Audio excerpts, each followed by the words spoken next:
Good morning, Alex and friends. I'm Grace. Today is Thursday, April 16th, 2026, and you're listening to Alex's News.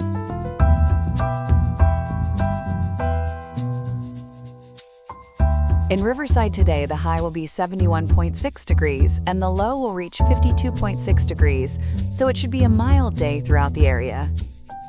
Coming up, we will analyze why a Manhattan jury decided that Ticketmaster and Live Nation operate as an illegal monopoly. We will also examine reports on why a federal task force tasked with addressing violent crime ended up arresting mostly non-violent immigrants. Additionally, we will cover a variety of other stories making news today. There is plenty to discuss on this episode of Alex's News, so stay tuned for all of that and more.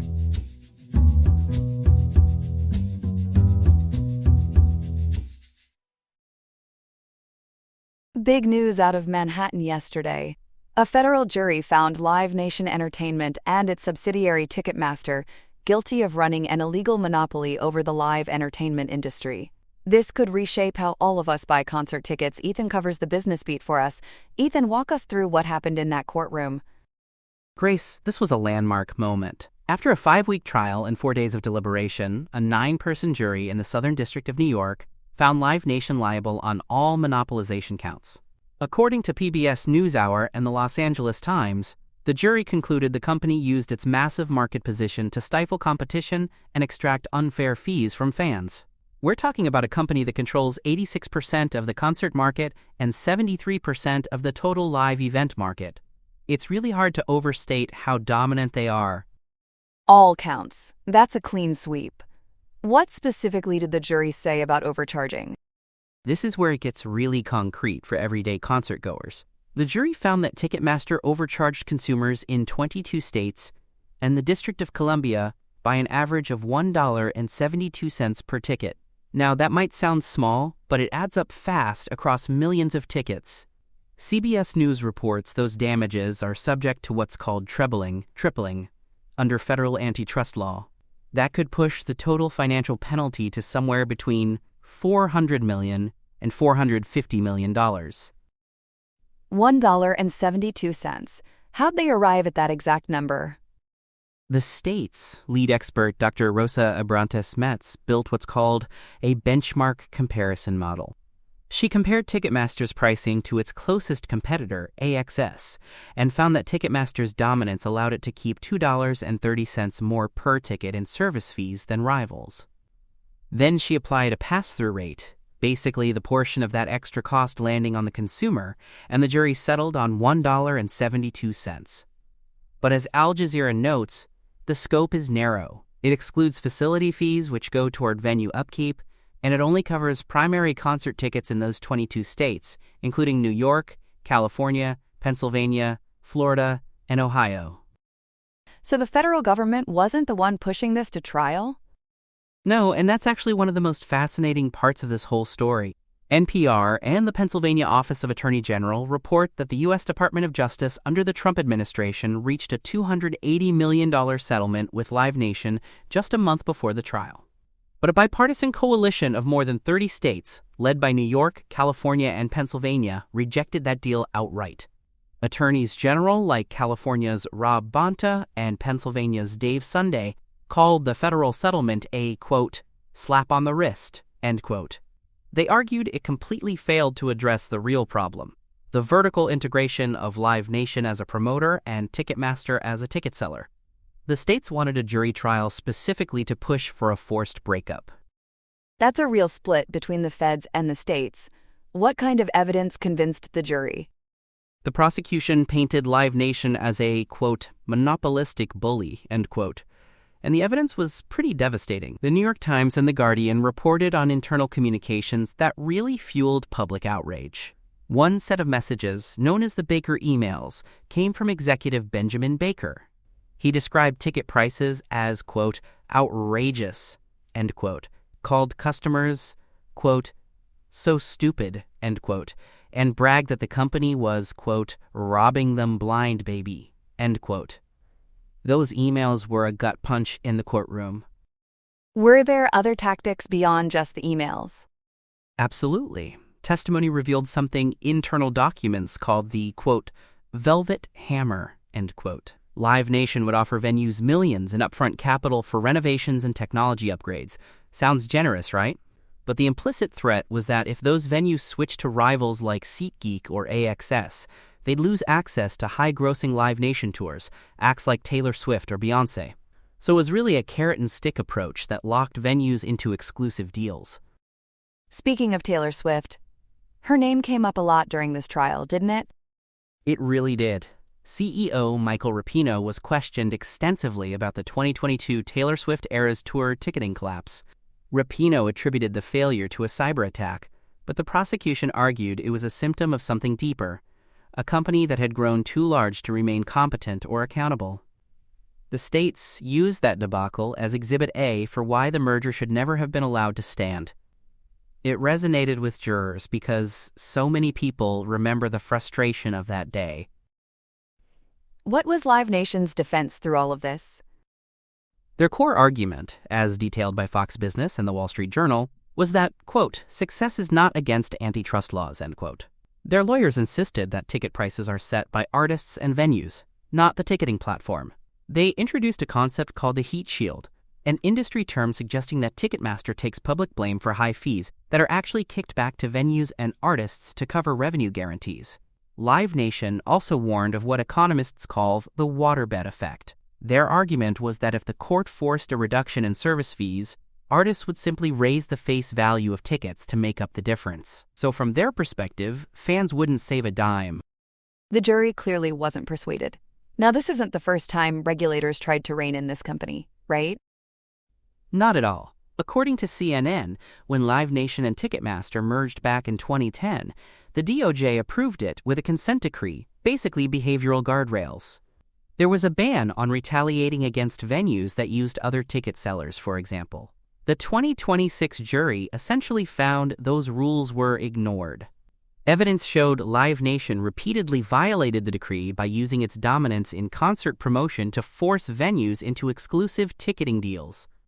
Senator Amy Klobuchar and other critics have long argued the 2010 deal failed because it never addressed the structural conflict of interest, a company acting as both a promoter and a supplier to its own competitors. So what happens from here?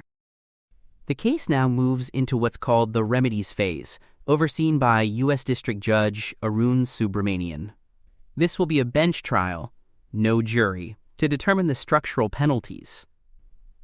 The big question is whether the court will order a forced divestiture, meaning Live Nation would have to sell off Ticketmaster entirely. The plaintiff states are pushing hard for exactly that. Judge Subramanian has ordered a joint scheduling letter by April 24, 2026. That's next week. A final decision on a breakup is expected by late 2026 or early 2027. And what about the money consumers are owed? When do people actually see that?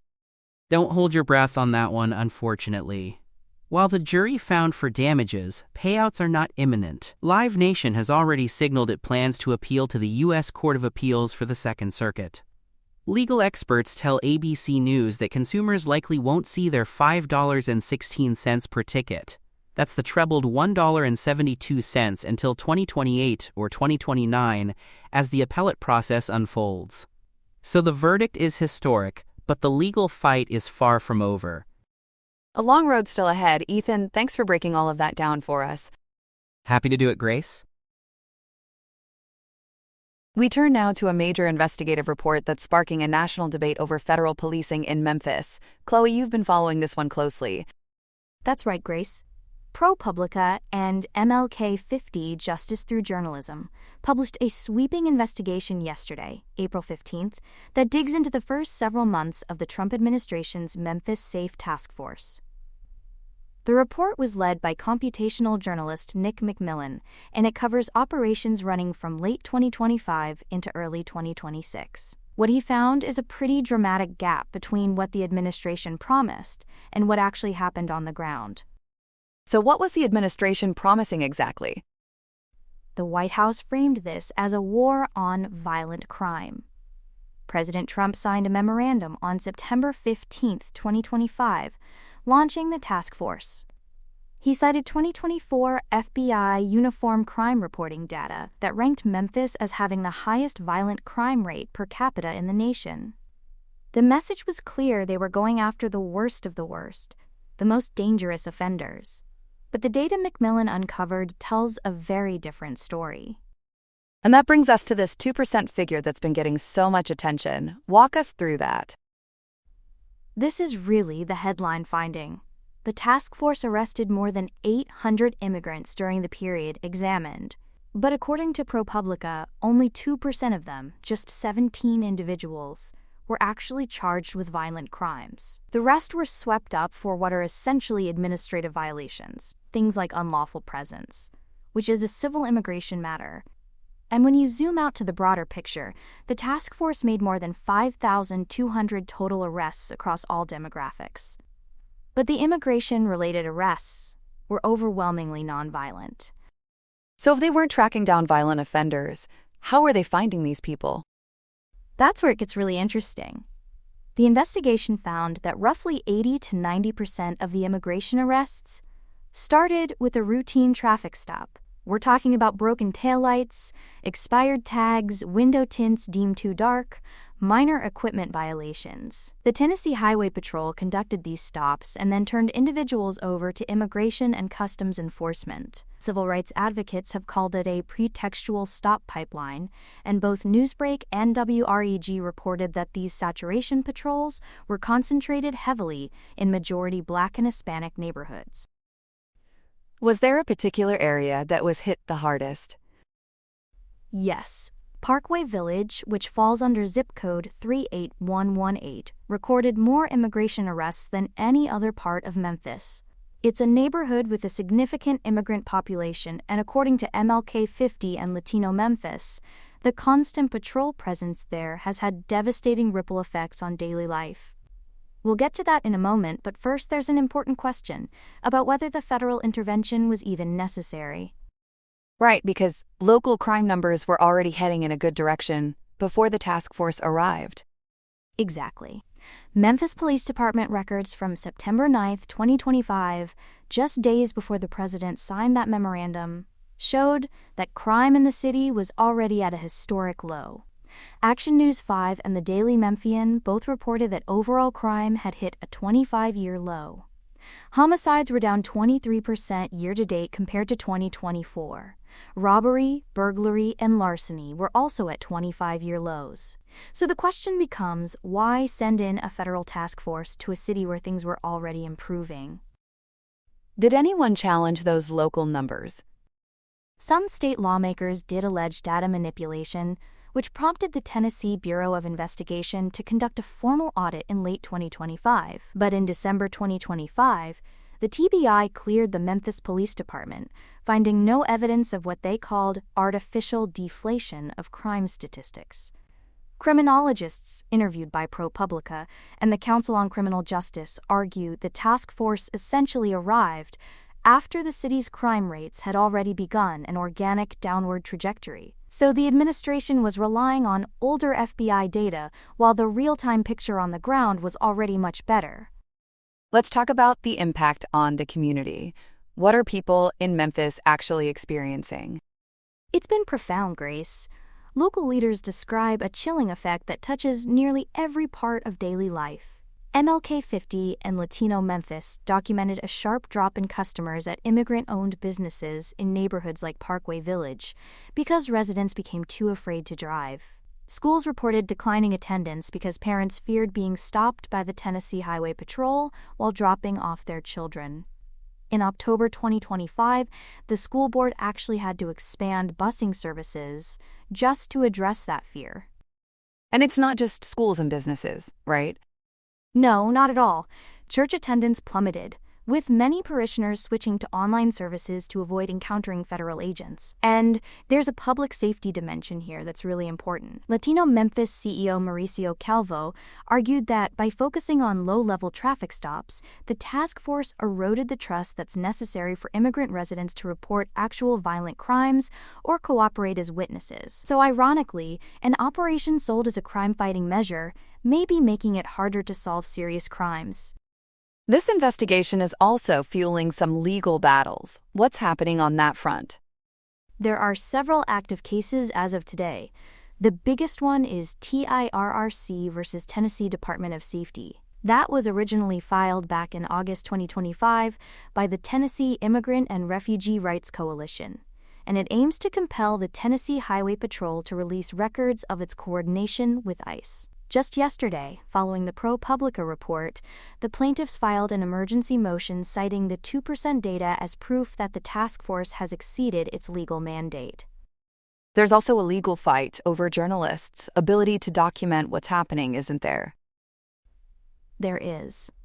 A federal lawsuit involving news organizations, including the Tennessee Lookout and Gannett, is challenging a state law that requires journalists and the public to stay 25 feet away from police interactions. Critics call it a buffer law, and they argue it's being used specifically to prevent documentation of the very traffic stops highlighted in the ProPublica report. If you can't film a stop from a reasonable distance, it becomes much harder to hold anyone accountable for what happens during those encounters. And I understand there was some pretty disturbing testimony at the state level, too. Yes. Earlier in 2026, the Tennessee Senate Judiciary Committee heard testimony about allegations that state troopers were marking detainees, skin with numbers. One trooper reportedly referred to the practice as the mark of the beast. That testimony drew sharp reactions from lawmakers on both sides, and it's added another layer of concern about how this operation has been conducted on the ground. How is the White House responding to all of this? Spokesperson Abigail Jackson defended the operation and pointed to a 43% drop in serious crimes. She credited the removal of thousands of what she called criminals for restoring order in Memphis. The administration has largely dismissed the 2% figure and is instead focusing on broader crime trends to make its case. Meanwhile, the far-right website America and writer Bret Stephens framed the arrests as a necessary move against what they called general disorder, advocating for high levels of surveillance and deportation. What about local officials? Where do they stand? Shelby County Mayor Lee Harris declared a local state of emergency in late 2025. He noted that the surge of arrests had pushed local detention facilities to maximum capacity and strained the county's financial resources. So you have a situation where local leadership is essentially saying the federal government swept in, created a crisis, and left the county to foot the bill. It's a really stark divide between federal and local perspectives. So stepping back, what's the big takeaway from this investigation? ProPublica and MLK50 are essentially arguing that the Memphis Safe Task Force functioned less as a targeted strike against violent crime and more as a broad immigration enforcement mechanism. It relied on outdated crime data to justify a surge into a city where crime was already falling. And the consequences, from shuttered businesses to empty classrooms to a breakdown in community trust, suggest the operation's real impact has been on Memphis's social fabric, rather than on the violent offenders the administration promised to go after. A really important story to watch going forward. Chloe, thanks for breaking all of that down for us. Thanks, Grace. Here are some other headlines. On April 16th, 2026, the United States military is keeping a tight ship in the Middle East, enforcing a strict maritime blockade of all Iranian ports and the Strait of Hormuz. Now, on day 3 of operation, this move has effectively put the squeeze on 90% of Iran's sea-based trade. U.S. Central Command reports that 10 vessels have been turned back since Monday, including an Iranian cargo ship intercepted by the USS Spruance near Bandar Abbas. While some dark fleet tankers are trying to slip through the cracks via a narrow alternative route near Larak Island, Al Jazeera reports a 95% drop in overall traffic. President Trump ordered the naval squeeze after peace talks in Islamabad went south, leading the International Energy Agency to declare this the largest supply disruption in history. With oil prices slicking up to nearly $150 per barrel, the USS George H.W. Bush Carrier Strike Group is sailing in to reinforce the zone. Even as allies like the United Kingdom and France give the cold shoulder to this strategy and launch an independent mission to protect freedom of navigation, This strangulation of energy supply chains could keep gas prices at record highs for years. Russia has launched a taxing aerial barrage, raining down nearly 700 drones and dozens of ballistic missiles on Ukraine. This explosive situation has claimed at least 17 lives across the nation, including a 12-year-old child in Kyiv. Emergency crews are working around the clock to dig through the rubble of 17 apartment buildings, a hotel, and a shopping mall. President Zelensky is warning that his defenses are running on empty, pleading for more Patriot missile systems following a tour of Germany, Norway, and Italy. This high-volume drone swarm is a heavy lift for Ukrainian forces, who are trying to intercept the danger before their interceptor stockpiles are completely grounded. In Washington, the Senate decided to keep the wheels turning on arms sales to Israel, shooting down 2 resolutions aimed at blocking nearly $500 million in military hardware. The measures, introduced by Senator Bernie Sanders, failed to launch in votes of 36 to 63 and 40 to 59, despite a historic shift where 80% of Senate Democrats supported at least one block. This means $151.8 million in 1,000-pound bombs and $295 million in armored bulldozers will still be delivered. While critics say these groundbreaking tools add fuel to the fire, supporters argue that halting the sale would leave an ally out in the cold. In Nebraska, health officials are worried that a lack of mandatory testing is leaving families in the dark regarding lead poisoning. Within the Omaha Lead Superfund site, the majority of children are not being tested, even though a century of industrial smelting has left the soil in a foul state. This testing gap creates a data vacuum that could lead the EPA to brush off remediation for 27,000 properties. Without these blood tests, the government might raise the bar for what counts as contaminated, effectively leaving families to deal with a toxic legacy that really weighs on a child's development. Finally, Pakistani Army Chief Field Marshal Asim Munir has touched down in Tehran, hoping to bridge the gap between the United States and Iran. Leading a high-level delegation, Munir is conducting high-stakes shuttle diplomacy to deliver a message from the Trump administration and extend a fragile ceasefire before it expires on April 22. This attempt to prevent a war that has already claimed over 3,300 lives from boiling over is a critical effort to reopen the Strait of Hormuz and keep global energy markets from sinking.